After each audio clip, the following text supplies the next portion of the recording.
Alá seja louvado por trazê-los novamente à continuação de nossas leituras. Então vamos lá.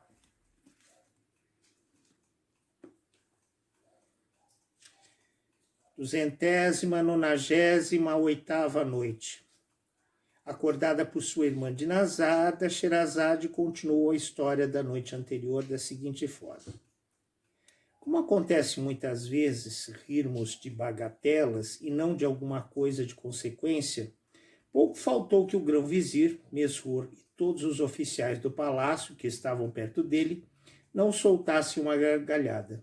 Tal era a vontade que lhes deu de rir, mas contiveram-se, e foi finalmente o grão-vizir obrigado a explicar-lhe que devia calçá-las para entrar no gabinete das comodidades. Enquanto Abu Hassan estava no gabinete, foi o grão-vizir ter com o califa, que já se tinha apostado noutro lugar para continuar a observar Abu Hassan sem ser visto, e contou-lhe o que acabava de acontecer, o que muito o divertiu. Abu Hassan saiu do gabinete e Mesrour, caminhando adiante para mostrar-lhe o caminho, levou-o ao quarto interior, onde a sua mesa estava posta. A porta que dava a comunicação com ela abriu-se e muitos eunucos correram a avisar as cantadeiras que o falso califa chegava. Elas principiaram logo um concerto de vozes e instrumentos de tanta harmonia que Abu Hassan ficou arrebatado de alegria e de gosto, e não sabia absolutamente o que devia pensar do que via e do que ouvia. Se é um sonho, dizia consigo, o sonho é de longa duração, mas não é sonho, continuava. Eu bem me sinto, discorro, vejo, ando e ouço. Seja o que for, confie em Deus acerca do que é. Não posso crer, todavia, que deixe de ser o comendador dos crentes. Não há senão um comendador dos crentes que possa estar no esplendor em que eu estou. As honras e os respeitos que me tributaram e me tributam, as ordens que dei e que foram executadas são provas suficientes. Finalmente capacitou-se Abu Hassan, que era o califa e o comendador dos crentes, e disso ficou inteiramente convencido quando se viu num espaçoso e magnífico salão. O ouro, misturado com as cores mais vivas, brilhava nele por todas as partes.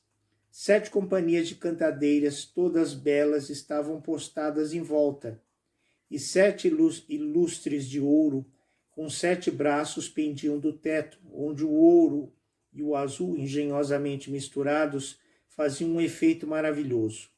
No meio havia uma mesa coberta com 7 grandes pratos de ouro maciço que perfumavam o ambiente com o aroma das especiarias e com o âmbar com que as viandas eram temperadas. 7 jovens senhoras em pé, de beleza encantadora, vestiam com trajes de diferentes estofos, os mais ricos e os mais brilhantes em cores, rodeavam esta mesa. Traziam cada uma na mão um leque de que deviam servir-se para arejar. Abu Hassan enquanto esteve à mesa. Jamais algum mortal ficou tão elevado como Abu Hassan quando entrou neste magnífico salão. A cada passo que dava não podia deixar de parar para contemplar com vagar todas as maravilhas que se apresentavam à sua vista. Voltava-se a todo instante para um e outro lado, com sumo prazer do califa que o observava com muita atenção.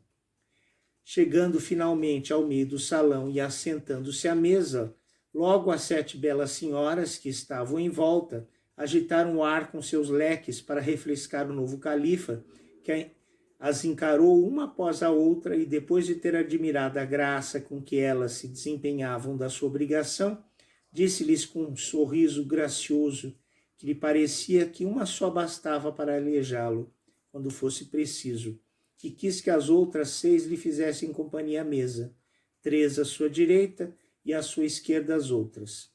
Como a mesa era redonda, Abu Hassan, para qualquer lado que lançasse a vista, só podia ver objetos agradáveis e todos divertidos.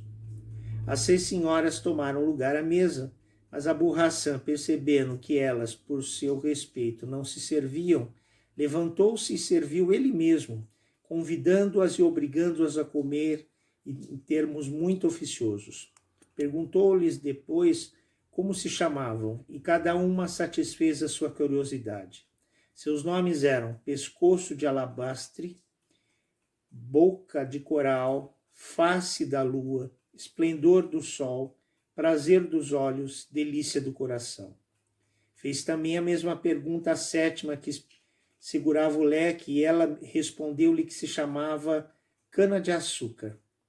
As finezas que disse a cada uma sobre os seus nomes provaram que tinha muita capacidade.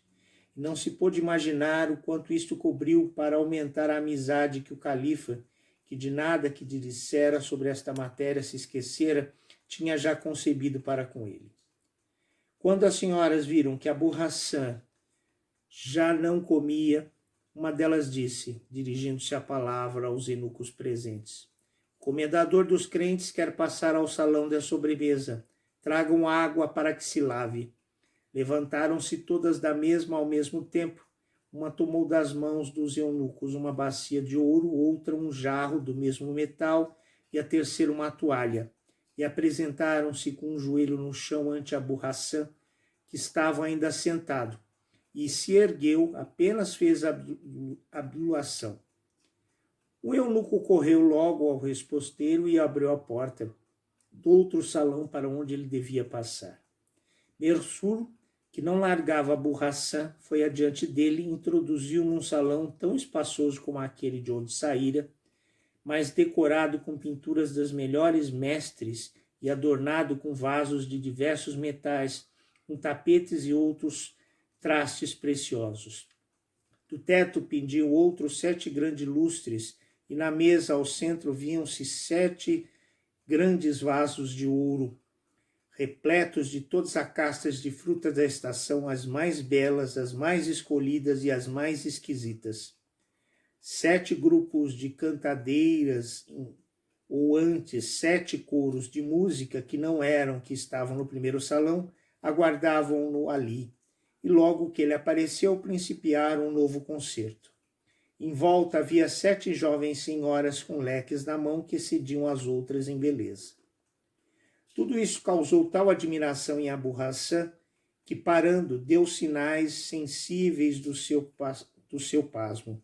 Aproximou-se finalmente da mesa e, tendo-se assentado e contemplado demoradamente as 7 senhoras, uma após a outra, com tal embaraço que demorava, que não saía e de qual não devia dar a preferência, ordenou-lhe que largassem os leques, tomassem lugar à mesa e comessem com ele, dizendo que o calor não incomodava bastante para ter precisão do seu ministério. Havendo elas se colocado umas à direita, outras à esquerda de Abu Hassan, ele quis, primeiro que tudo, saber como se chamavam e soube que tinham cada uma um nome diferente das 7 senhoras do primeiro salão, e que esses nomes significavam também alguma perfeição da alma ou do espírito, que as distinguia umas das outras. Isto agradou-lhe sumamente, o que deu a conhecer pelas palavras que proferia nesta ocasião, oferecendo-lhes uma após a outra frutas de cada vaso.